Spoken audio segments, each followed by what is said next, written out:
This podcast is brought to you by The Pod Tower, hosted by the Watchtower database. Visit youtube.com/thepodtower for informative, hilarious DC animation-themed podcasts and live streams every week. And check out the Watchtower database for DCAU video essays, timelines, fan theories, and more. And please, enjoy the show.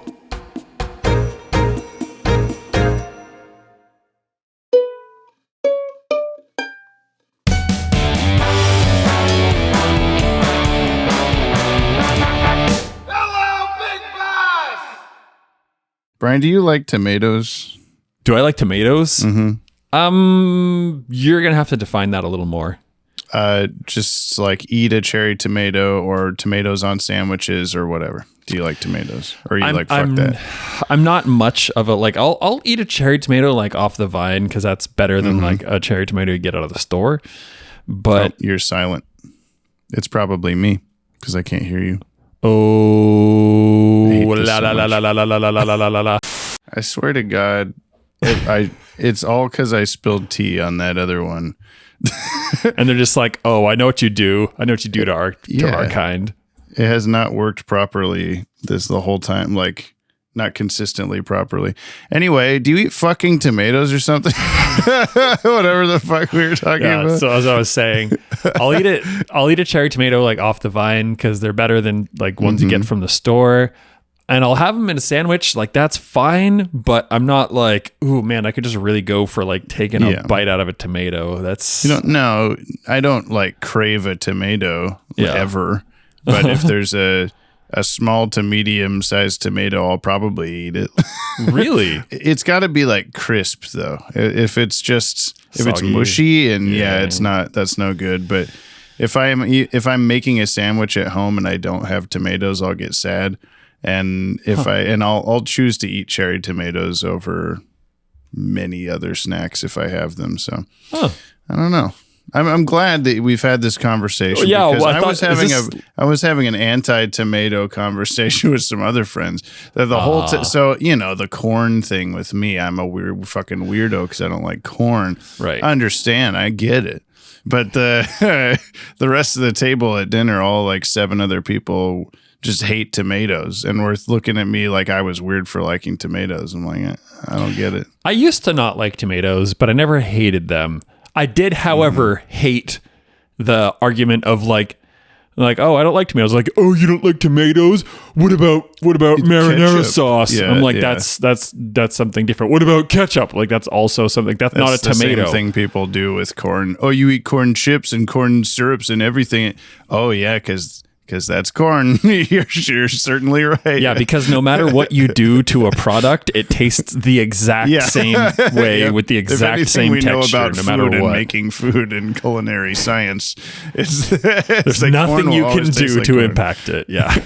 I was honestly hoping that I would just say like, do you like tomatoes? And then you would just go, nope. And then I would take my headphones off angrily and slam them down and walk out of the room. Okay. Do you want to do a take 2 or no? Okay. Listener, write in if you like tomatoes or not. That's all I want to know. We'll see you next week for for Girls Night Out. Greetings, babies, and welcome to episode 144 of Jump on the Bat-Wagon. Woo! I'm James. I like tomatoes. I'm here to show my good buddy Brian, who's also likes tomatoes, I think. We're the same. The entire DC animated universe from start to finish for the very first time in the controversial airdate order so that he may view these shows the way human beings experienced them in the far gone days of the 1900s. Is that all too long? That's a lot. Yeah, whatever. And I'm Brian. I boiled it. I'm Brian. And we're here for your tomatoes. Yeah, your stupid mental tomatoes. Your stupid mental tomatoes. You know what? This week, your mental health isn't stupid. No, it's not. It never is. That's part of the joke, I think. Yeah. I hope. At the time of this recording... 1:59. Should we just wait till 2 to make it really satisfying? Okay. Your mental health could be stupid. Like Tomato 2 soup is o'clock. good. Oh, there it is. The new Batman Adventures is streaming on Max and available on DVD and Blu-ray. Can you believe it? That phrase just makes me think of canines, and I'm not quite sure why. And if you Because like, your mental health is stupid. yeah. Yours specifically. Mine, yeah. we know. And if you'd like to follow along, If you like tomatoes, you have stupid mental health. If you like tomatoes, you can head over to bit.ly/watchdcau. The link's in the show notes. The spreadsheet will know if you don't like tomatoes, and it'll say, cancel, cannot enter spreadsheet. You don't get to watch the DCAU. That is what's going to say. Trying to think of any sort of scene where someone's eating tomatoes. All I can think of is Lord of the Rings with that king guy that's chomping on little tomatoes while the Hobbit sings. Are you not very familiar with these films? No, I watched, I think, all of them, and I've seen Is this like where I go slam the headphones down? yeah, sure. No, I've definitely seen, and I think for a while I owned like one of the 3 movies of like the Lord of the Rings trilogy that I got at like a thrift shop or something. So Remember that cool DVD like where it looks like a book or not? No, I think it was a low rent version. It was the one with and the only reason I remember this is because well, it became infamous. It was that scene where Legolas does the weird like swing around the horse, terrible CGI thing. I think that's the first one, Fellowship of the Ring. Sure, yeah. Where the so horse is bad. coming up behind him, and then he like whoa, like slow motioned up onto it. Yeah. Super CGI nay. I thought that CG nay. CGI nay. I don't know. I think that's also, I was like, Legolas has got to do something like that in each one of them. I think it's in the second one, Two Towers, where he skateboards down a wall of stairs. Oh, you're and right. Then the third one where he he also like skis down an elephant trunk or some shit as he's falling off. Like there's so memorable moments in these like 4-hour movies. So just why did Legolas do that? He didn't need to do that. It's also, I think it's just one of those things where it's all so good that it stands out as being like, come on, just cut that. Just cut that. You don't need to. Nope, none of that. The little humorous bits that are like, oh, it's the 2000s, Tony Hawk. You guys remember Tony Hawk? He looked like this. He was an elf prince. Today we're watching the new Batman Adventures episode, Girls Night Out. That's why they call him Tony Hawk. He was Prince of the Hawk folk. Yeah, Girls Night Out. Your prediction last time, this was Batgirl and Supergirl teaming up. That is absolutely correct. Yeah. Any further guesses on like what they're fighting, who they're fighting, anything? I don't owe you a further guess. Okay, all right. For this first aired Saturday, October 17th, 1998. I mean, you're right. You don't owe me more. 8:30 a.m. You don't owe me anything, but you do this anyway. So thank you. On Kids WB. This is what having ADHD is like. You list one little bit of the date, you say something else that's on your mind. You list the next part, you say something else. Our mental health is stupid, actually. Maybe it is. We'll find out over the course of the episode. This aired 1 week after last episode, Legends of the Dark Knight. This aired number 20 and produced number 20. I don't know why that one only went a little bit. But. Crazy. Written by Hilary J. Bader, directed by Kurt Gaeta. I almost said Kurt Gator to rhyme. Music is by Lolita Ritmanis, who we haven't had for quite a while. That's your guy. It's my guy. And animation is by Coco Dong Yang. Wouldn't you know it? I would. Would you have guessed that? Should I make you guess the animation company and the director and everything just each time? No. Would that be a fun game for you that you'd enjoy? No. I don't think anyone would like that. Good. If you'd like to head over to the link in the description and buy us a Yoppie beverage to support the show, we'll give you a shout out in an upcoming episode, and we'll plug your shit. So like leave shit in the thing to plug. You know what that means. We'll also do a push up for every $1. So send us coffee for our health and your entertainment. And today's Yoppie Bevs come to us from Mikey K, who bought 3 Yoppie Bevs and didn't say shit. So, Mikey, you need a K? Go to Mikey.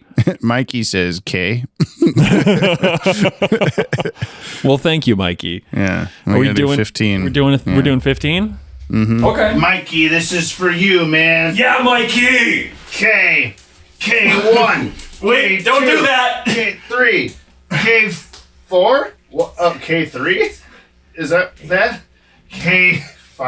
K6, K7, K8, K9, K10, K9. It's a dog. K11, K12, K13, K14, K15. I want some tea. Do you want some tea? No, because it's going to take you even more time to make that, and we're already 20 minutes behind. You're right. I'm going to go make some tea. Okay.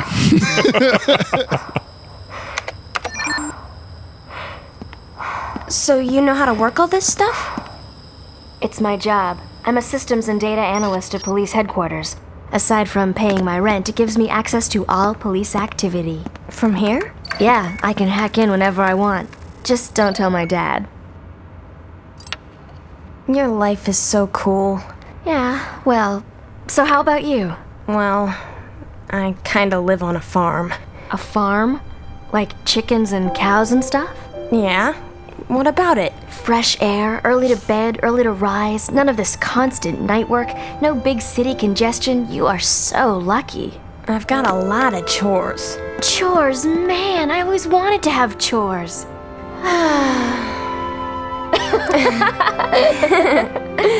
I guess what they say is true. The grass is always greener. So what are we gonna do now? We're going to find them, under whatever rock they're hiding. Woke. This episode was so woke. It was so woke. Whoa. Woke. Girls, girls, girls. The end. Yep. Yep, exactly. Synop, if you're wondering. Synop, what you just watched. Synop, take a listen to the synopsis. The short summary, which is sometimes kind of long. Or just diving right in there, Brian. Can you please tell me what happens in Girls' Night Out? One singular Girls' Night Out. The writers try too hard for feminism. Did they? The end. We'll discuss it. Livewire being transported to Goth Corp or something to be fixed. Gets her. They're gonna make it so she can't have babies anymore. Gotham Veterinary Hospital is the only place that's gonna take Livewire. She's gonna get her powers removed or whatever, but then she gets her hands on some electricity, and she escapes. And then Batman is what? I don't think I've ever really noticed that detail that's why she's being brought somewhere. Is there this place in Gotham City might be able to cure the horrific transformation that you went through, and she's sitting back there seemingly bummed out about it, but also might be just in a I've tried everything, I doubt this will work kind of attitude. But then the second that she just can't escape, she's like, I'd rather do that and continue being a monster for some reason. I guess she likes it too much. I don't know. Totally. Batman is like, hey, calling for Clark Kent, wink. And Supergirl is all like, well, I'm watching Clark Kent's place. Why? What's this about? And he's like, it's urgent. Check it out. Anyway, Supergirl teams up with Batgirl and also Poison Ivy and Harley Quinn are like living together at a zoo or whatever. and then the Livewire says, hey, let's all team up and we're going to fuck shit up. And they're like, yep. And then they start to fuck shit up. And then Batgirl and Supergirl are like, let's also fuck shit up. And so they start to fuck shit up. And then they get defeated because water... Very good, very good. Thank you. I didn't. Obviously, this was unintentional because you wouldn't have known. But we foreshadowed this episode of how much Livewire keeps calling everyone babies. We've been calling everyone babies. She just really likes babies. Said Livewire. Let me tell you the official synopsis for this episode. Would you please? It is.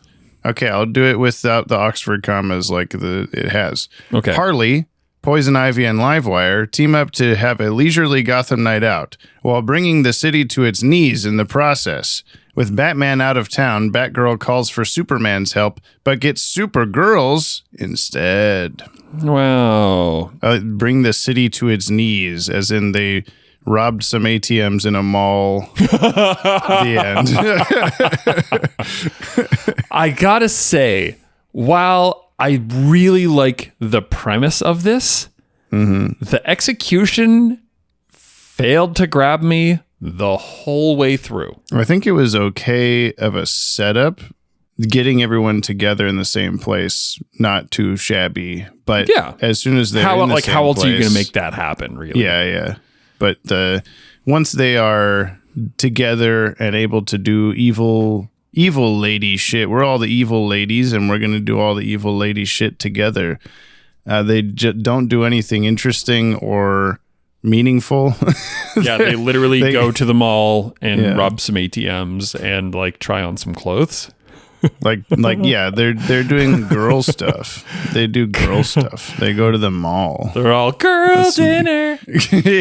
Yeah. I mean, it is basically just them. Oh, girls be shopping, you know. So up top, you're saying, the writers failed to feminism and with this, but the whole time I was thinking that so I don't know, you probably haven't seen Avengers Endgame, which is the most recent Avengers movie of 2019. No. There's a bit in the big final giant battle with every character ever where something's got to happen, and a girl character, I can't remember, is like, I'll do it, but I need help. And they're like, well, you got us. And then every other girl character is just miraculously in the same spot together, and they all charge off together. And did they do the girl power thing? Well, they just are there. I don't know. Okay. No one said girl power. High five. No. Start singing Wannabe. But yeah, they didn't start singing Girls Just Want to Have Fun surreptitiously or serendipitously. Either you know way. what I'm saying? Anyway, everyone makes fun of that moment in the movie as being heavy-handed and such and such. And nothing, I don't know that I've ever fully agreed with that even, but nothing in this episode felt even that bad to me. Other than the just kind of oh my gosh, giggling in the apartment together kind of stuff is a little whatever, but nothing feels because it's written by a woman. So nothing necessarily feels that's what a guy thinks girls do or whatever. It's all fine enough to me. It's never bothered me. But I guess, I don't know if that's your takeaway from it or not. I mean, it just no, I don't think it was any kind of feminist manifesto or anything like that. I don't think they were necessarily going for a point of it, other than what if all the girls teamed up against all air quotes, the girls. I don't know. I feel like if this was, Batman or Superman in a similar situation, it's okay. So the girls go to a mall, and it's just not it's not an intriguing episode. There's not a lot at stake. It's just kind of the big thing is that it's all the girls, and I don't know. Okay. It had me thinking Poison Ivy's done all these world-ending type of schemes. And now that she has access to a woman with electricity powers, a super-powered being that she's never teamed up with before, she just goes oh, now we can take twice as much money from the mall. I don't know. I feel and granted, we are two men talking about this episode, so take whatever we say with all of the salt, but I feel there's an attempt to be nah, we got this. We don't need Superman and Batman. Girls get it done. We can do this without them. And even by the end, Harvey Bullock, of all people, is going to be well, they did a pretty good job, I guess. Yeah. But since there's nothing extraordinary happening, they just barely managed to solve the mall robbing scheme, and really they didn't, because this Batgirl got poisoned or whatever, and they had to blast through the ceiling. That's true. To get They ended up there. so the mall got successfully robbed, and then they went afterwards to their hideout. And then Livewire ended up fucking everything up by burning the hedge monsters, and then everything derailed from there. So let's also say that and this starts us to fall apart. So the only reason they found out where they were is because the Penguin tipped them off. Oh yeah, a man. This is not. This episode does not pass the Bechdel test. No, it doesn't. They talk about the guys constantly. To be fair, literally none of our podcast episodes do. No, there's no women at all on this podcast. Kimmy, we don't allow them. Kimmy, we do need Kimmy. Yeah, we should have gotten Kimmy for this one. Oh well. Hey Kimmy, sorry. We'll get you for something. Yeah, I mean, it's just like, it's fine. There's nothing egregiously bad about it. And other than that one shot of Poison Ivy trying to be sexy walking, and she's just in like uber slow motion, but also still jittery somehow. Weird. I was very confused by that. And it went on too long too. It went way too long. Her stage direction was too extended past her dialogue. Like you wouldn't want to hurt little old us, would you? Shit, I still have to take like 6 more steps. So I'm just gonna do it. Like there's no. Like, yeah. Meanwhile, like slow motion caressing herself and walking another like, I don't know, 8 to 10 feet forward in slow motion, and then it just holds on that, and it just keeps holding on that. That guy is so smitten by the 3 identically body typed women in front of him that he just stands there and then lets her do a kiss fingers on his lips and dies. He dies. Okay, so question, was he like, by the look on his face, it's, he's like overcome by lust and he like faints or whatever. I thought it was like, she's going to have like poison on her lipstick and she just full on like poisons the guy. But I don't think that's what happened. I mean, I think that is what happened. Is it? Because he dies with a smile on his face. Yeah, I don't know. He's so happy. He died with something else in his pants, so that's why he died doing what he loves. Being scared of women. Maybe that was his fetish that he really needed. He was like so nervous about, it's finally happening. Oh my God. Poison Ivy's here. I just need a trio of women to really intimidate me. I don't necessarily also love how inept Harley Quinn is in this episode. Like she's, always been kind of a goofball and try hard and whatever, but she's never been this like bad at opening a door. Like, okay, like it's funny. I like the hammer stuff that she does, but it's also just kind of like one trick pony. Yeah, like she's like hammering the door. She hammers the ATM, and it's like, this goes to show that Harley is. Yeah, but it puts her in a real like useless perspective. What is that term for? I think I've used it before, but it's not coming to mind. It's like when a character gets so boiled down to their like 3 things that they do, like new SpongeBob episodes are just like Sandy does karate and Patrick's dumb and Squidward plays a clarinet, and that's all that they do. I don't know what that's called. Flanderizing, I think. Like Simpsons is notable for it, is why it's called that, is that like the characters just become the most basic versions of themselves because they don't know what to do with them anymore or whatever. No.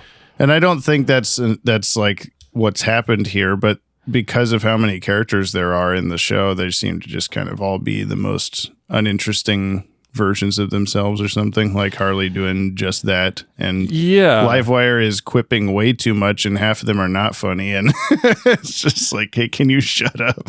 Yeah, I can't tell if I'm just like, I really didn't sleep last night. And so I'm kind of on the struggle bus. I don't know if I'm just like a little unenthused or uninterested or whatever as a result of that.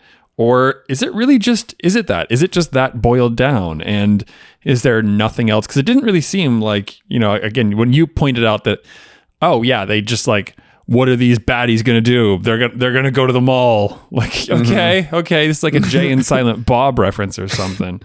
I mean, I guess it's one of those, like, do we have time to make this something more? Like, if they have that many characters and they want to give them all time to do something, they have to keep what's happening in the overall show not very like heavy or whatever. But I don't know. It just seems like you have 22. You have to think of it as like, oh man, I have 22 whole minutes to do whatever I want, and not like I only have 22 minutes, so I just had to all they could do was take money and get on fire. I don't know. There was some good art in it, but I don't know. Are we being too harsh? Like, there's bound to be some people that really like this for the sake of it's the girls, but the crossover thing. I feel like I want, especially with their crossovers, they're usually very interesting, and this one just kind of, I don't know. Yeah, I mean, I think even if it was Batman and Superman in the same episode, three man villains. I don't know who they are, but Bane, Riddler, and Mad Hatter. If this was the same thing with all guys, it would still be just as like whatever. But I also wonder if it would have been better if they hadn't have brought in Poison Ivy and Harley Quinn, if it was just Livewire that the two of them had to stop. Like maybe they could have done more set pieces and more interesting that's the things, thing. but I don't know what they That's the thing for me is like Girls' Day Out, like make it Batgirl and Supergirl against like the Joker, like at his prime. Like make it that. Don't that make Batman it just has like a hard time with, and then even they could do it too. Yeah. And I think that would be a lot more empowering than just like, what if the girls and then they fought the girls. And that's the premise. They're also just made out to be like really weak or something. Like understandably, Supergirl is very new at this. But Batgirl has been around for like 3 or 4 years now in universe or more. And she's also like 6 or 7 years older than Supergirl. And she's just like being similarly like, he slumber party the whole time. I don't know what I'm doing. Yeah. And like the girls in their like bathrobes and hair towels eating ice cream at the end. Like, come on. It's just tropes. Also, though, wait a minute. Isn't Supergirl like, didn't she come out the gate swinging? And like, while she's new to this, she was like very adept very early on. She right? just started fighting. Yeah. Well, So why was there's a lot of leaps in logic of people being aware of other characters from the other show in this episode, because Penguin is like, get me Batman or Superman or someone that can do something about this. I'm like, you've never interacted with Superman. You're just saying that because a Superman character is on this episode. And Poison Ivy also, thank you for being so predictable, Supergirl. I know you have heat vision, but for some reason. I knew that you were going to do that. Yeah, because we fought before and interacted ever at all. So I don't know. There's just a handful of things like that, but this is a very like kids WB feeling episode, and I don't know what that means, but it's what it feels like to me. It just kind of happened. Let me tell you the cast of this. It's all returning people. Tell me. Oh my God. I'm amazed. Do you want to hear the cast? Are you ready? Oh my God. Yeah. Just tell me just as soon as I find the page that I need. And I am about to read and here it is to you. Oh my God. Which actual page is it on? Now. Holy with shit. The cast in That's just not it either. Second. And we will be which here one? Oh my God. There it is. Kevin Conroy as Batman / Bruce Wayne. Why is he listed first? Also, he's only Batman. That's so true. For Tara Cherendoff as Batgirl / Barbara Gordon. Tara Cherendoff. Yeah. Nicole Tom as Supergirl / Kara. No last name. Diane Pershing as Poison Ivy. Arlene Sorkin as Harley Quinn. Lori Petty as Livewire. That was the button I was looking for. It's Robert Costanzo as Detective Harvey Bullock. Everybody! Get up on the high Get up on the high We've Flanderized ourselves by thing. We're also like not enthused about that at all. We just sat here like on motionless silence. Very tired. Yes. Thank you. Paul H. Williams as the Penguin. I don't know why he gets an H this time, but he does. Paul Williams as the Penguin.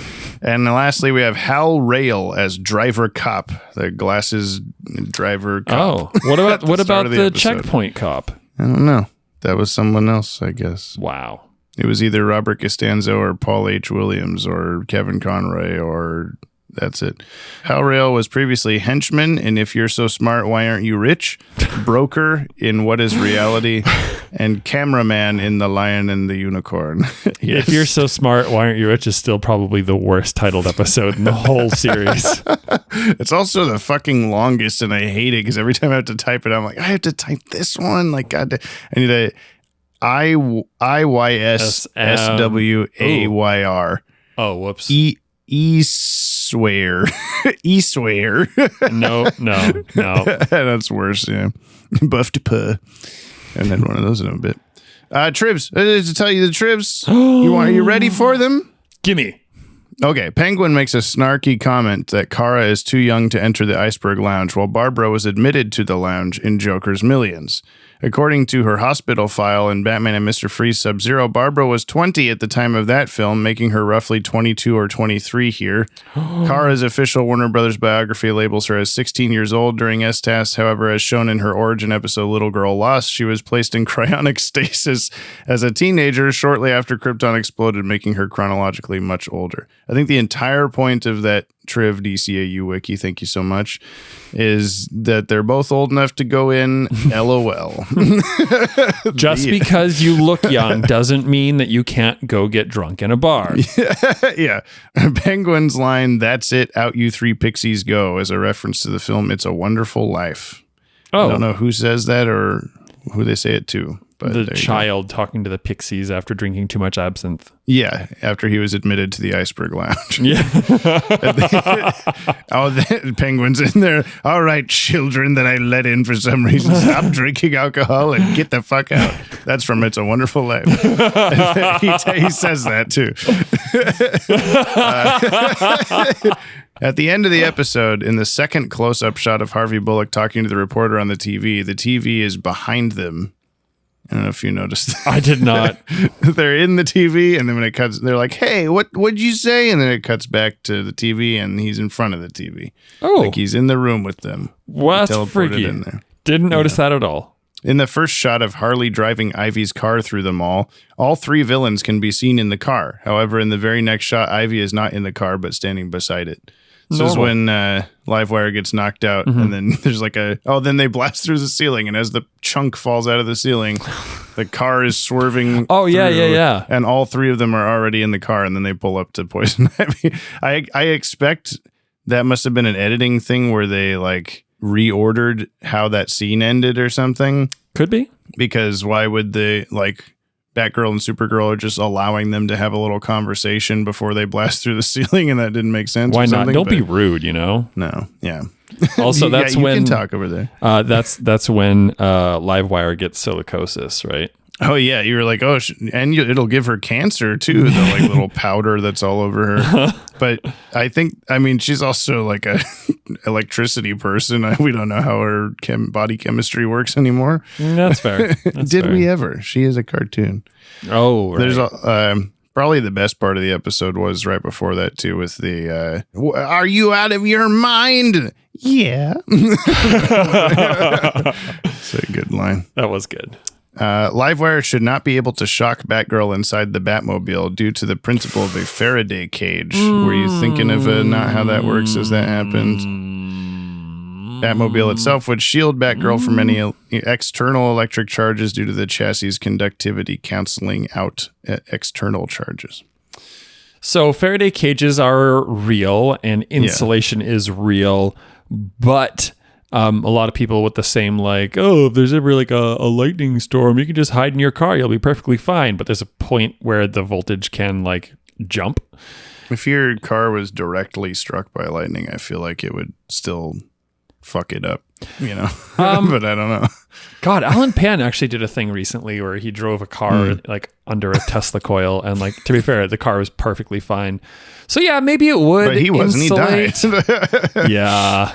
Well, I've definitely heard that a bunch because, you know, we would be on drum corps tour and on the bus and driving through thunderstorms, and there'd always be a couple members of the corps that would be like deathly afraid of lightning and would be hiding in the back of the bus and having people console them and all this stuff. And everyone would always be, it's okay because like we're inside the bus, and even if it strikes the bus directly, it's not going to do anything. And And I always just I like gotta took that figure at face value, but I got to figure out the science of that because like maybe there is some truth, but again, when you're talking about like the level of, I don't know. I'm gonna shut my mouth because I don't know. Yeah, I'm sure it's real, but we don't know what the Batmobile's made of, much like we don't know what Livewire's made of. It could just be, it's extra metally, you know? Or how her electricity works or yeah, it could whatever. be going through into the car. Also, then Batgirl pops that bat glider thing out of the roof and flies away. So there's some sort of hole there or like entryway for electricity. I don't know. Well, it also like, yeah, she's getting fully like electrocuted. Which is funny because then there's times where she's like holding a shield and she's not getting electrocuted at all. So trash can lid. Yeah, what's going on? Batmobiles can't melt steel beams is what I think we've discovered. Okay. The final triv that I only included because of how like what the fuck it is. It just says, this is from the DCAU wiki, Robin, Nightwing, Alfred, and Commissioner Gordon do not appear in the episode.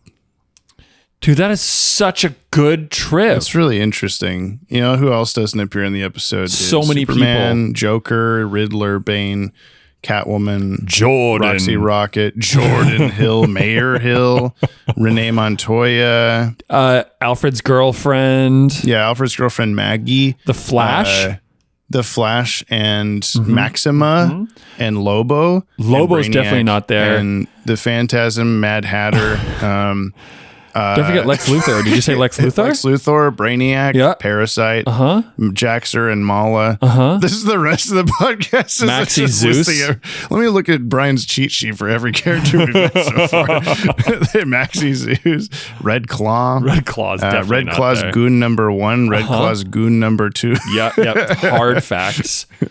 They talked about edging in this episode. Hard facts. Okay. Keen effects. I'll tell you one that wasn't very keen, but maybe you have. Are you thinking of the same thing? No, I was going to talk about something keen, Jamie. You know what I'm talking about. I do. All right. It's that shot where we saw Supergirl's underpants. What were you going to say? What?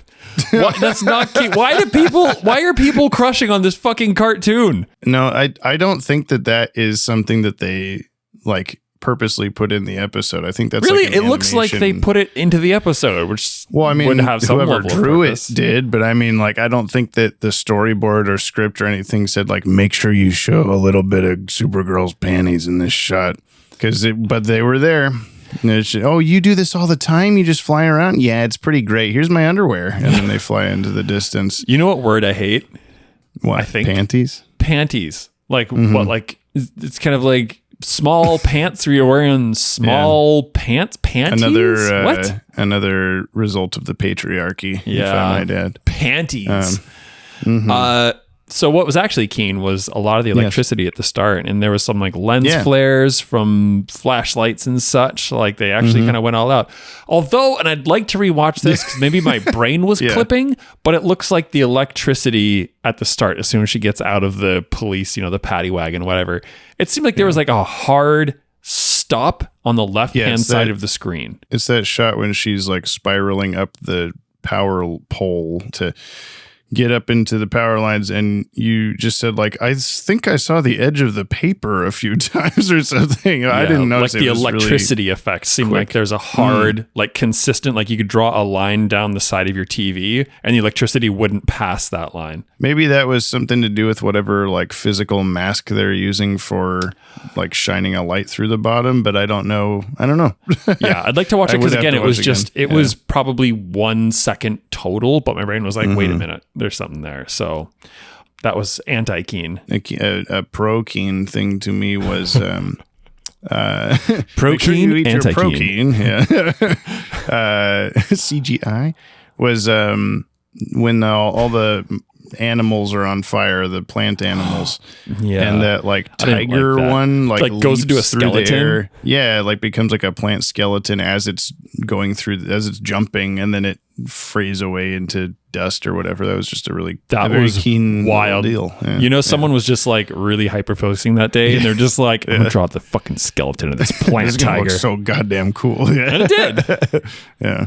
Versus the not as keen elephant falls on its back and starts catching on fire, and then just becomes a bunch of vines that are looping the same 5 frames over and over. Oh, again. that too. Yeah. I also just didn't like it was a little too Thomas Edison, I thought. What? Like burning an elephant. Oh, okay. I don't get the reference. I'm sorry. Thomas Edison, the prick, This is where we decided teach to. things. We don't know about Faraday cages exactly, but Brian's about to school me on something. Thomas Edison went on he's such a piece of shit. He went on a serious Fucking light rampage. bulbs. Oh, dude, that's not his invention. Look it up. I know. Such a piece of shit.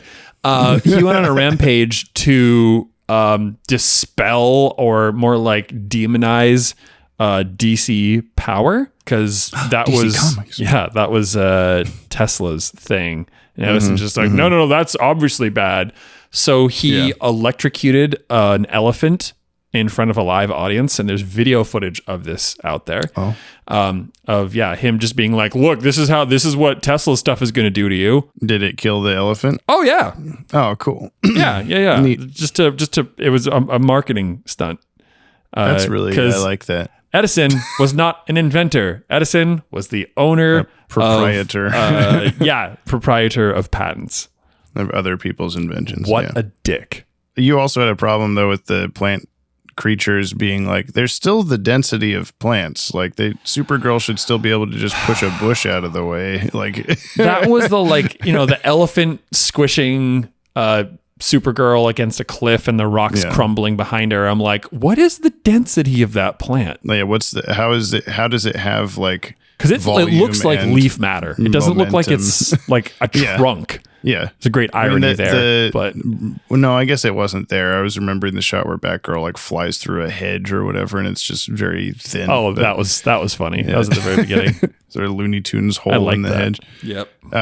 The shot of one of the hyenas lifting its leg to pee on a plant creature, an elephant, and then foreshadowing. Well, yeah, I guess. And then it cuts to Poison Ivy going like, your pets are watering my plants again, or whatever. I was looking for it. You can barely see it lift its leg. Like it looks like it just stands there, and then the plant goes, fuck you, for no reason. It does. And so I've always thought like, oh, what a cool like intro to the scene is just they're abusing the dogs.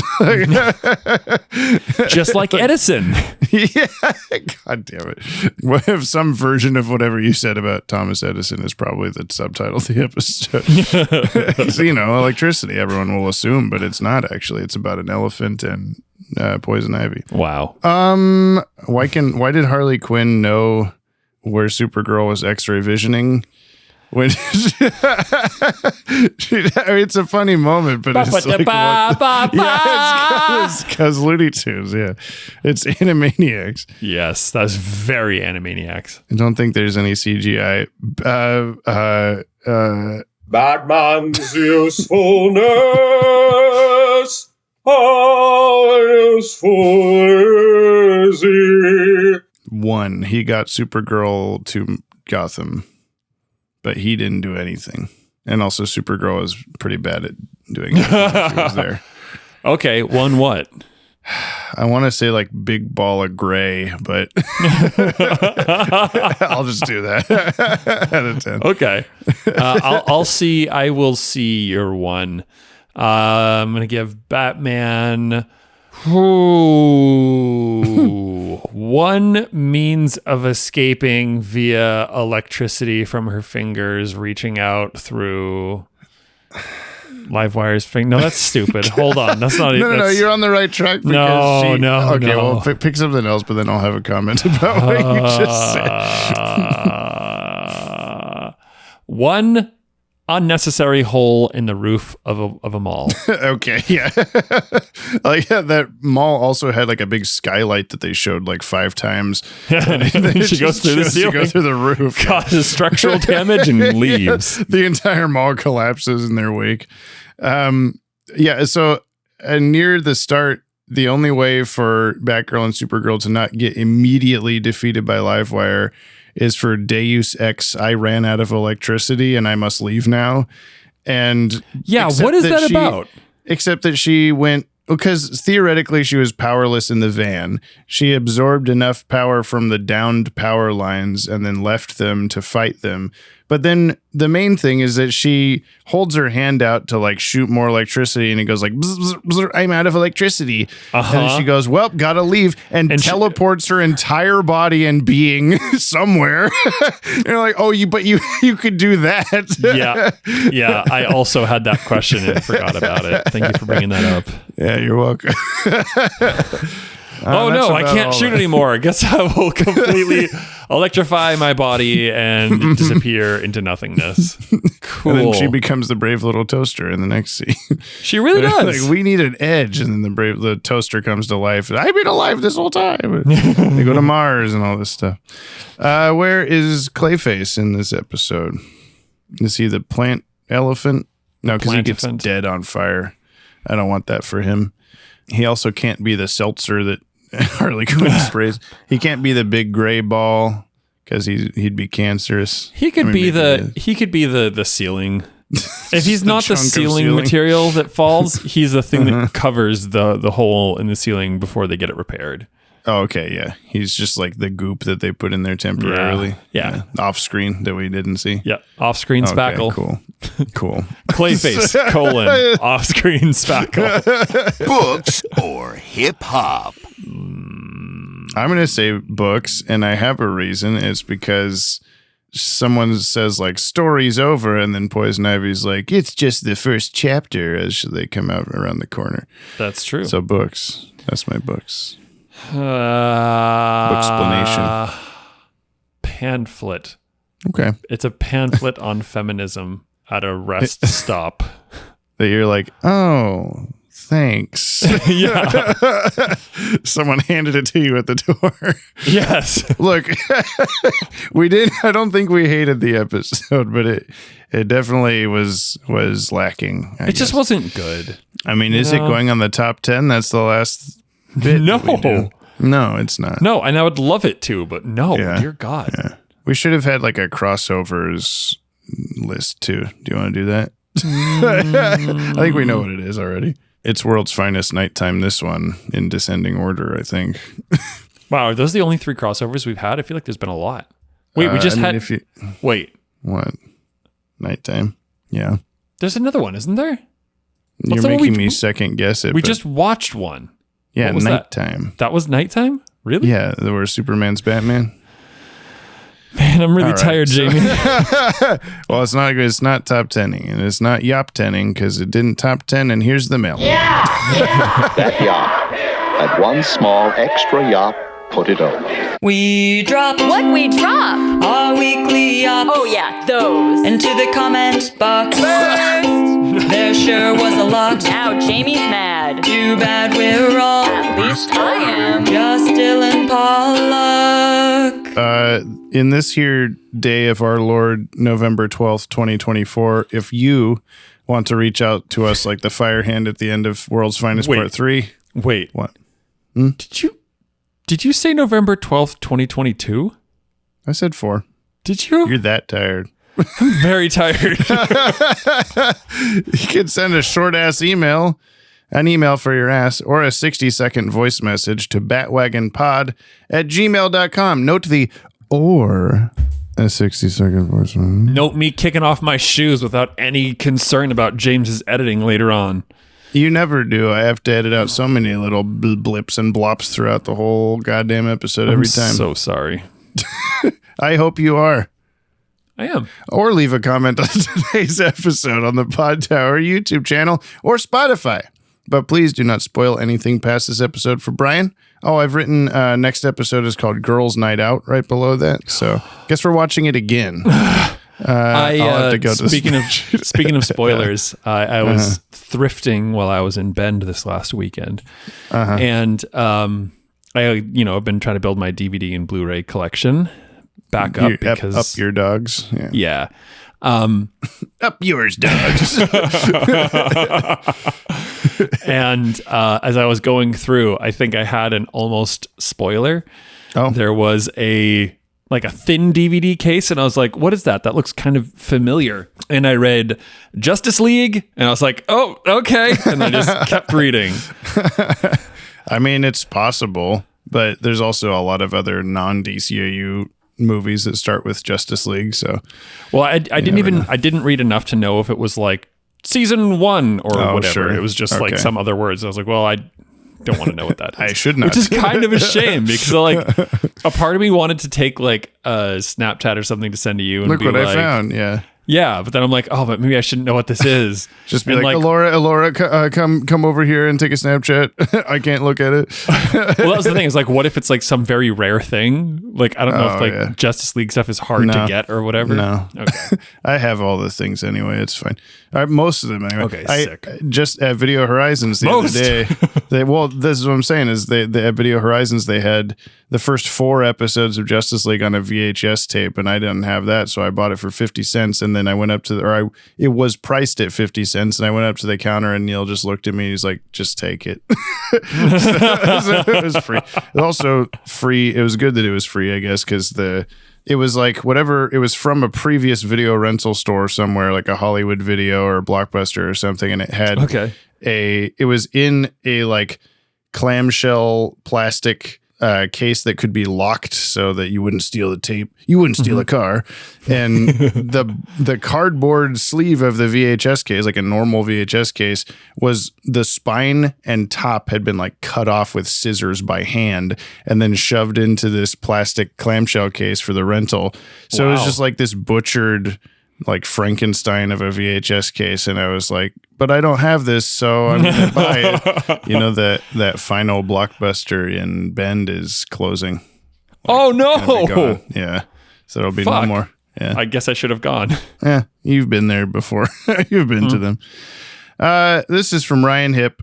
Are you getting enough oxygen, Robin? If I had a nickel for every... Oh, this is for Legends of the Dark Knight. If I had a nickel for every time Michael Ironside played a fascist hero in the late 90s screen adaptation of a book by an author of questionable political leanings, yada, yada, yada. I think that's a Starship Troopers thing. We'll see. It's another video, so let's sit here and talk about something else for 5 minutes while it loads. Oh! Wicked Wild Wild West. It's one more special Horror Nights edition of this. And it's probably going to drop the day after Halloween, which is just outstanding. It's everybody's favorite. The DCAU Batman is the lamest one confirmed. And you've probably been able to tell from all the messages I've sent the past year plus that I'm very anti-gatekeeping. I don't like it when people say, oh, this very rigid idea of the characters, my preferred idea of the characters, that's the only way they should be done. No. And so the whole episode being like, these characters can be whatever, go climb a tree. I love that. They almost undo that message with the weird shade they throw at that poor kid Joel. He seems like the sweetest guy ever, just enjoying a fun night on the town, and these twerps who are trying to get themselves killed are coming along and being buzzkills. What the hell, man? Is it in the shot? Happy spoopy ween. I don't even know what he's trying to show. I don't live in Florida, Ryan. I'm not sure what you're doing. Yeah, it's the episode. That's a really good point. Mm-hmm. Like, I think we all probably are a little too, I don't know, we probably hoard these feelings and ideas of our favorite characters and don't like to adapt them. But I also understand that.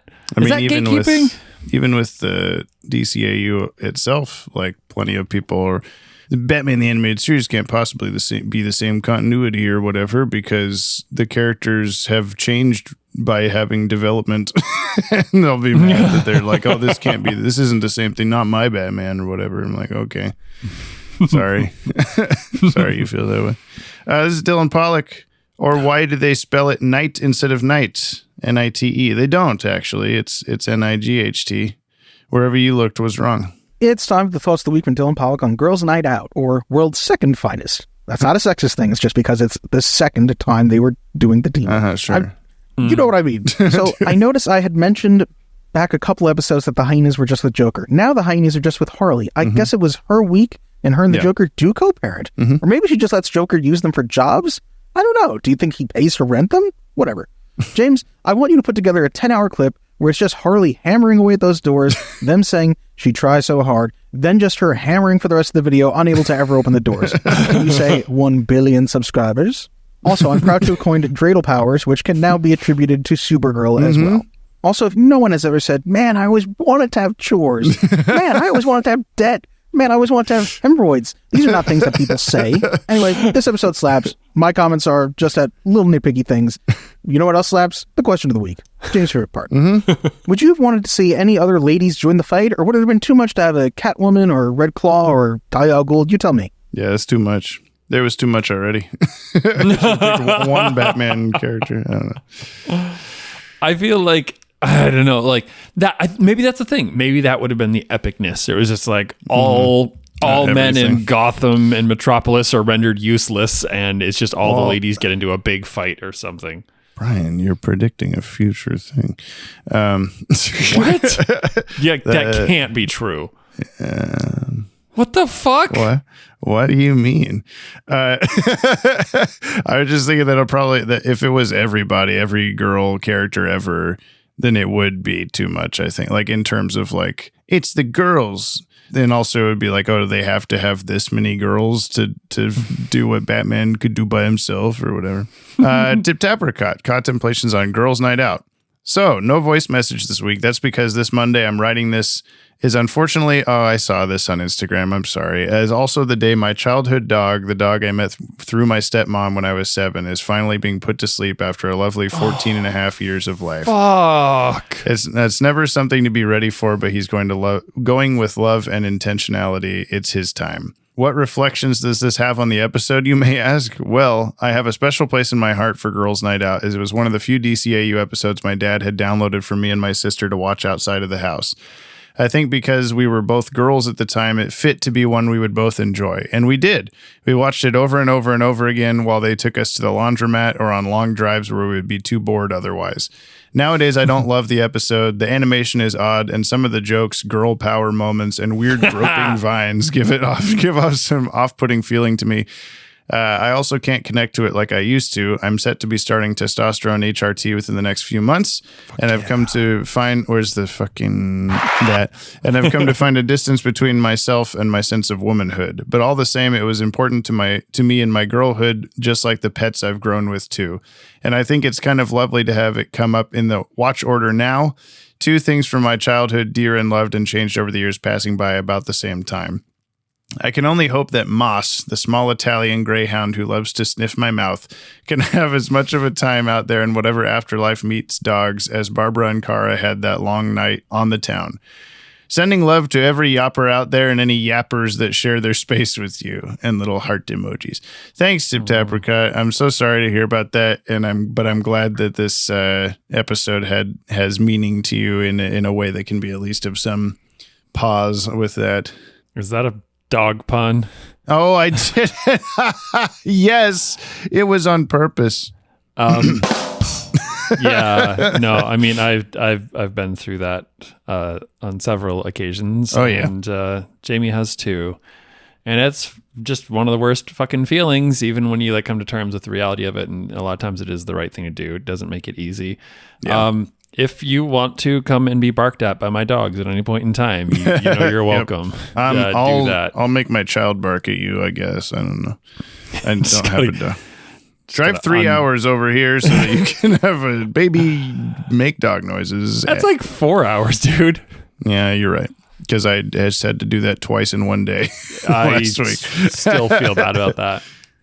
This is from Batgirl Fangirl, Girls' Night Out. All this because Bruce is late getting back from France so he can chat to the Eiffel Tower again. Is that where he was going? His buddy, the Eiffel Tower. I hope Batgirl will be okay by herself. Do not worry, Batman. Supergirl is there to help her. Make sure you call Clark Kent's apartment to tell him. Yeah. That was so I missed I somehow missed like 3 words. It was that whole 2022 thing again. And it was just like, wait, why is he calling? Be like, is Clark Kent there? Because he needs to get down and like go beat up Livewire or something as Superman. Clark Kent, the man. Yeah, make sure you tell him that Livewire's in Gotham City. Why would Clark Kent care about that? Oh, gotta go. And then also the way that he says, I forgot about this till just now, but the way he says, is Clark Kent there is almost exactly the same way Brainiac did in that one episode. It was Ghost in the Machine, I think, where he calls Clark Kent's apartment.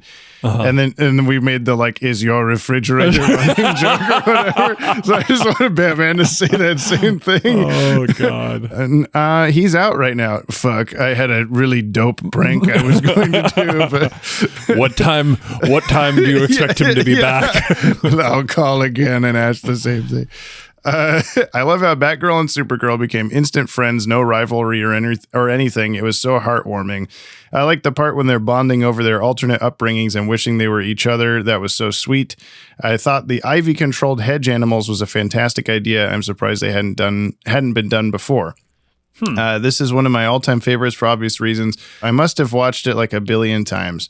Great pod, guys. It was wonderful to hear from Dan. 5 stars and 5 private hedge animals.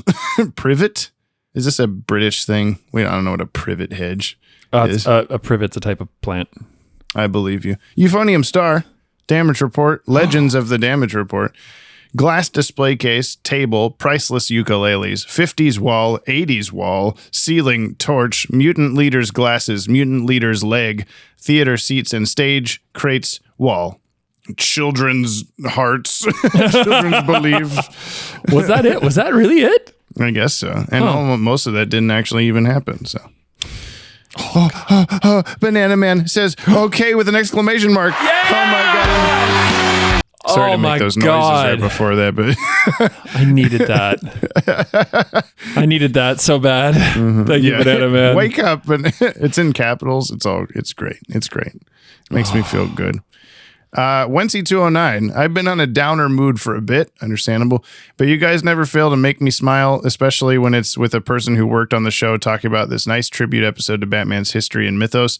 I love you guys. Stay strong and yap on. And another little heart emoji. Thank you, Wency209. Thanks. That was the one I chose to read, but there were many comments saying similar stuff of like, I've been real sad, but this helped, which I'm glad to have been able to do because there was a point last week we were going to not do a podcast right last on the week. Yeah. It was very close to not happening. This is from Third Leg, Yopton's log number 107. Sidebar, the last episode of New Batman Adventures is my absolute favorite, as I'm not only a sucker for a good anthology story, but tackling different animation styles in one setting rocks my world. I also absolutely love The Dark Knight Rises, I think you mean Returns, as that story, as well as the Arkham games are why I love Batman today. Anyways, back to your regularly scheduled bit, and here it is. Yopton's log number 107. Please mind the short log, as James just spilled tea all over my logbook. I'll keep it brief. I'll have you know the slander being spread on Mixius by Joe will be recompensed. I now know why there were wanted posters about 15 logs back on you. He turned himself into a pickle, dammit. Funny as shit. It was Mixius Now, as I wander on the floor of the ocean towards Amnesia Island, Wait, why is it called Amnesia Island? What was I saying? Why do I suddenly want to kiss Superman? Everyone wants to kiss Superman. This is from Kyle. Kyle? Girls. It says, please sing like Motley Crue. I already did that joke. I'm sorry. Happy podcast recording day. I wanted to point out a comment on YouTube for the episode I was most recently on that made me laugh. Banana Batman, our new listener, is a Kyle. Well done. I wonder how many more banana people Brian will inspire this week. Good evening, good afternoon, good morning, or whenever you happen to be listening to my mail. That's what you say. Hello, Jara and Babs. I remembered liking this episode when I watched it on the DVDs, but unfortunately, I didn't like it this time. It feels like a real missed opportunity having these two characters cross over. I think the dynamic should have been Batgirl, more of a veteran crime fighter, maybe teaching Kara how she does things, given how Supergirl is much newer to this hero life. Because otherwise, it's just, look, they're girls. And the episode we're given, they don't really seem to be competent. the conclusion just kind of happens by happenstance or accidentally. Also having Harvey there to be like, oh, you can't do this because you're not men, that really doesn't age well. Maybe we could have included Lois or Maggie Sawyer as the investigative police from Metropolis to really show more of the female cast of this show. I think that would have been great. What do you think's missing in this episode to prevent it from being something like World's Finest? All the stuff we talked about already. I guess, yeah, if Lois or Maggie Sawyer or somebody was in the Bullock spot, that might have been good. But then that would have just been too many ladies. Yeah. It's just doing the thing where it's like, what if all of the girls? And it's like, yeah, okay, what if, but why? I do really like that idea, though, of Batgirl being more like, oh, you child, let me show you what to do or whatever. Or what if like Maggie Sawyer, I'm down for an episode where all the girls show up all the guys. Like Maggie Sawyer being more competent than Bullock, which isn't like a hard thing to do because she always is anyway. But Renee Montoya or something. Yeah, like that kind of a thing. Rather, and like, you know what, like then like you give Bullock a chance then at the end to like kind of come to terms, which he does anyway, in his own little way. But to like have a really like sad moment where or like sad in that it shouldn't be done, but it like where Renee Montoya is like, oh man, Harvey Bullock, he's always like pulling my strings, he's always pushing my buttons, he's always being a piece of shit. And then Maggie Sawyer's like, I had one of those, he died. He's dead. The dark side blew him up with his eye beams. Yep, that's true.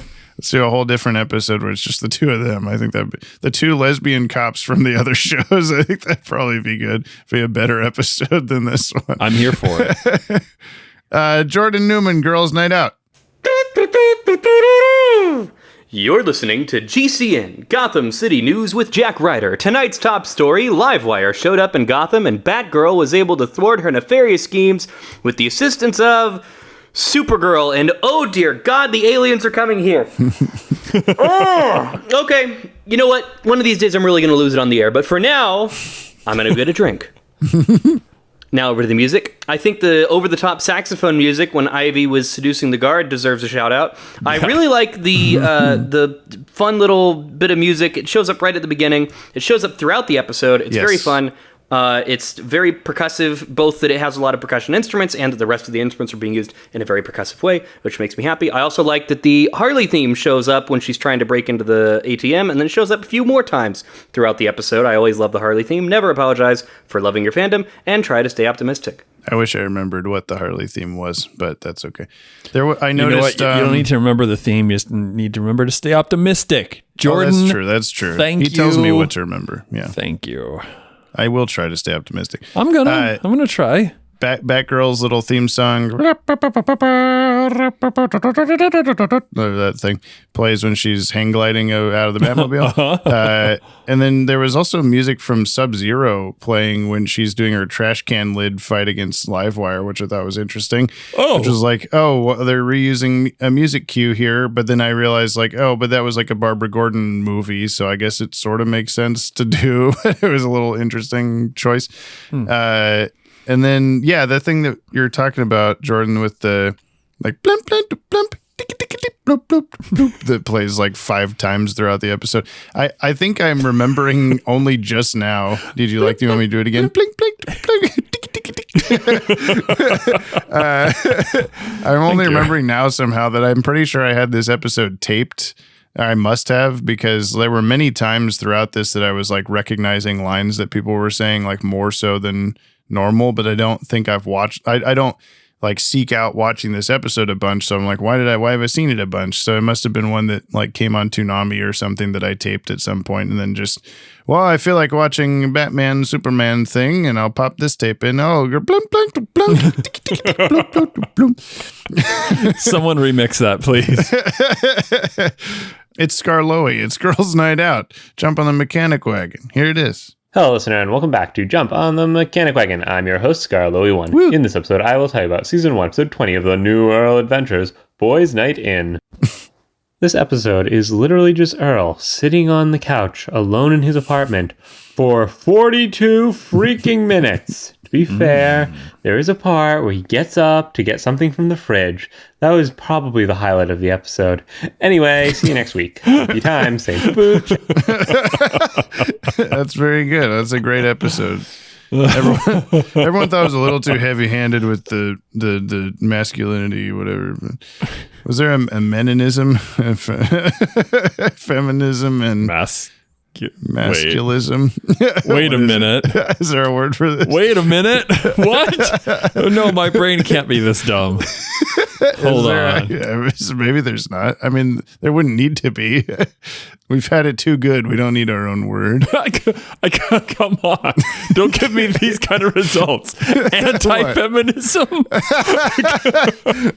That's the man one. Masculism. Masculinism? It is masculinism. Masculinism. Well, it's not feminism. Socio-political movement that promotes men's rights and opposes... Whoa. Ooh, I don't like it. Get out of there. Holy Delete shit. your internet history. Holy shit. This is from Zeno. Wait, what is this photo? Under masculinism, there's one... it's a picture of you, Brian. Masculinism in Europe. There's 3 dudes hanging off a building. One dressed as Robin with a vest. One dressed as Batman. And one dressed as Captain America. Oh, no. Why? From what is this? EHNE. I don't know what that stands for. N. I'm not going there. Okay. This is from Zenode. I hate Jarlsberg and Brie. I watched this episode expecting it. Brie. I hate Brie cheese. It's so gross. What about Brie? I like Jarlsberg. So you can be Brie and I'll be Jarlsberg. Oh, okay. Jarlsberg is great. You don't want to be Brie. What's Allison the actress Brie from Community? Yeah, Allison Brie. That's what I'm just trying to think I of. would. Wait. Is that on the tape? Is that an option? Yeah, all right. I watched... What? I watched this episode expecting it to be a cool pseudo-sequel to episodes like Batgirl Returns, but I sadly found the episode a little lacking. It's not exactly bad, but I didn't find it great either, so the episode is clearly some mysterious third thing. Regardless, while I liked more Harley and Ivy hijinks, it felt like everybody in this episode was Flanderized in some way. Whoa! Okay, Harley's a bit more dumb, Ivy's a bit more colder to Harley, and Harvey Bullock being nice to caped vigilantes. Egad! The best parts of this episode for me is Barbara and Kara talking about their respective lives, and also when Livewire gets hosed down and asks Harley if she's out of her mind, Harley just goes, yeah. With the most simple smile, it just warms my heart. Setting my hedge maze / water park combo on fire, Zenode. P.S. For an episode called Girls Night Out, how come there's no Catwoman, Roxy Rocket, Phantasm, Red Claw, the Furries, Volcana, the woman from Cult of the Cat, Baby Doll, Man Bat 2, Talia, or Maxima? You can just stop. You can stop it. That was the end of it. Or Mad Hatter or Nightwing. Last first is Mark Aquino. Girls Night Out, or Zoo Pals Make Stealing Fun, or Let Go GNO. Hugs to anyone who gets that reference. It's not me. Let's compare and contrast the way the mans and the girls interact with each other in their respective team-ups. When Batman and Superman first meet, what happens? They're hostile toward each other, and Brucey judo flips Clark onto a table. They discover each other's identities without respective permission, and Bruce proceeds to taunt Clark over Lois Lane being more interested in him than Clark. And even when it's all over, there's still a sense of competitiveness between the two. When Batgirl and Supergirl first meet, instant supportive. Batgirl rides Supergirl. Literally. She sure does. And we see Supergirl's underpants. Instantly supportive of one another, and they more than likely tell each other their secret identities off screen as a sign of, oh yeah, Batgirl's just cowlless in her apartment. Oh my God, you're right. What the I didn't fuck? even think about that. Yeah. Kara carries Barbara on her back to help scope out the city as well as give her a sense of what it's like to fly. They problem solve, relate to each other, and there's no sense of competition between the two of them because they know none of that matters, as what's more important is to stop the villains from causing more trouble. Yeah, but that's not real life because Mean Girls told me so. That's so true. It's so fetch. Stop trying to make Krypton happen. I don't fucking know. And when all is said and done with them, they relax after a hard night's work, have ice cream, and even earn Bullock's begrudging respect. Points go to the ladies. You're such an optimist. We all know how great World's Finest is, and while this wasn't intended to be as grand as that, it's still a breezy, fun episode nonetheless. I remember thinking it was just okay when I first saw it, but upon this rewatch, this might go for my top 5 for the new Batman adventure. What? Good Marcus. action, great voice voice acting. Marcus. Solid animation and great music, too. Marcus H. Aquino. Before we go any further, James, Big Goose is pronounced the same as biggest, and I am disappointed that you, my good man, didn't pick up on that. You still get your bear hug, but no cookie for you. Why the fuck was I supposed to know that, Marcus? So with that said, Boss Biggest Bear Hugs to the #1 podcast host of this here multiverse, Junk Drawer and Blindingly Obvious. Praise to our Lord and Savior Dylan Pollock. Keep up the great work on your own podcast. Remember to tell Gab that she rules. Likewise to all of his loyal disciples, all the names, and of course all the awesome sauce listeners of this Yoppie community of ours. You're all the absolute best. Don't you ever forget that. I don't feel like following up on the whole Banana Mark thing after what's happened this week. Maybe next week, but for now, all I'll say is look after one another. There are dark times ahead, and in my eyes, the only way we can get through this is by taking care of ourselves and being there for each other. And we go to concerts together. That's true. We go see Avatar. Emo night. Oh, and that. Till next week, Banana Smoke Bomb that'll be blown out by a banana old whoosh because I just flew away, baby. Okay, Brian. Okay, James. Okay, Brian. Bye. That's what Dude, don't do that shit while I'm taking a sip. I'm not looking at you when I'm reading something. So the last 2 times you never look at me anymore. No, I don't. We have 11 episodes of Superman left, 4 episodes of Batman left. Yowza. Damn. 6 episodes left of the podcast till we start our next show. The next episode is called Chemistry. Is it Batman or Superman? Oh, fuck. What day did this one air on? Saturday, October 17th, 1998. All right, my guess is Superman. No, you're wrong. It's Batman again. Fuck! Like how we only have 4 Batman episodes left, and like we've been chipping very slowly away at the remaining Superman ones. Where it's like Batman, Superman, Batman. Yeah, what's Chemistry about Batman episode? Who does chemistry? Mm-hmm. It's probably not literally chemistry. It's probably a relationship thing. It's both. Fuck. But Chemistry Man reunites with his daughter. Maybe telling you who the villain is a spoiler of the like you guessing it correctly. So maybe don't even try. I don't know. Okay. But what do you think like the plot is or something? Mystery person is in need of therapy and is acting out unnecessarily. Mystery person to person X, whatever. And they're just person A is having a really hard time processing their emotions effectively, and it's putting a wedge between person A and person B. That's not untrue. Fuck yeah. We'll just leave it at that. Someone's having a bad time and there's beef. It's Old Wounds. Again, we're watching Old Wounds. Okay. Sweet. That's the podcast. We hope it was enjoyable and funny and good. Yeah. That's what we should say at the end of every podcast episode. We hope this one didn't I'm supposed to tell suck. secrets about you. Oh, yeah. I got one this week. Okay. Listener Jamie. Thank you for not telling a secret around Dan. Oh, yeah. I know you did I wouldn't do that purpose. to you. Yeah. Listener, James came to Big Bus this week, and he didn't let any of you know. I will also say there for 3 hours.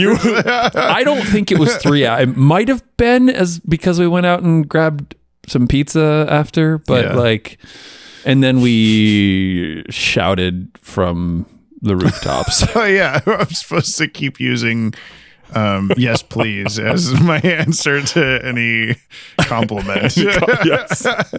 You want to explain that at all, or just you had an awkward interaction with the bartender, right? She was a lot of things. She was at a restaurant. She did a lot of things. She was a lot of things. Girls' night out. A girl. I don't know if she was hitting on me or just genuinely complimenting me, but like complimented my hair. And but you didn't quite hear what she said. I'm very deaf, when there's any kind of background noise. And there's a lot of background noise. And she was holding my beer and a fucking yeah. She's holding my beer. This is my secret for the week.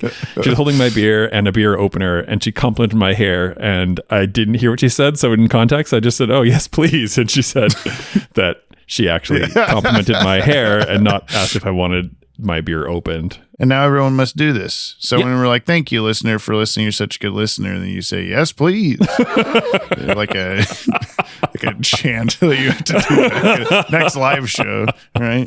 All the things that we'll forget that we requested. Oh my God! Oh, that's right. We were also we need to start discussing that as well. Yeah. Yeehaw! Yeehaw! Ride 'em, cowboy. Leave this place. Go away. Okay. Livewire, Poison Ivy, Harley Quinn. And what's at the end? Oh, it's Bullock talking, and then they're watching the TV. Here it is. Rookies? He's in front of the TV. Isn't that weird? High five. Yes! Jump on the Bat-Wagon is hosted by the Watchtower Database. Subscribe to our YouTube channel for DC Animated Universe videos on a regular basis. This podcast is edited and produced by yours truly, James Strecker. Musical themes by Kimmy, Cooney Phoenix, Viltsu, Eric LeBeau, Jordan Blumen, my mother, and of course, my smooth co-host, Brian, Brother Broderick Meneely. To buy us a Yoppie beverage and hear your name read in a future episode, or to nab yourself a Yoppie Dude t-shirt, please visit the links in today's show notes. Thank you for supporting the show. You can hear more on today's DCAU episode by checking out our friends over on the DCAU Review and Tim Talk podcasts. Please leave us a 5-star review on your app of choice. You'll damn well hear it read on the show. If you'd like to reach out to us like the fire hand at the end of World's Finest Part 3, you can email batwagonpod@gmail.com or leave a comment on the Pod Tower. New episodes of Jump on the Batwagon are released Fridays on all your favorite podcast feeds and watchtowerdatabase.com. And we'll see you next episode. Same PP time, same poo-poo channel.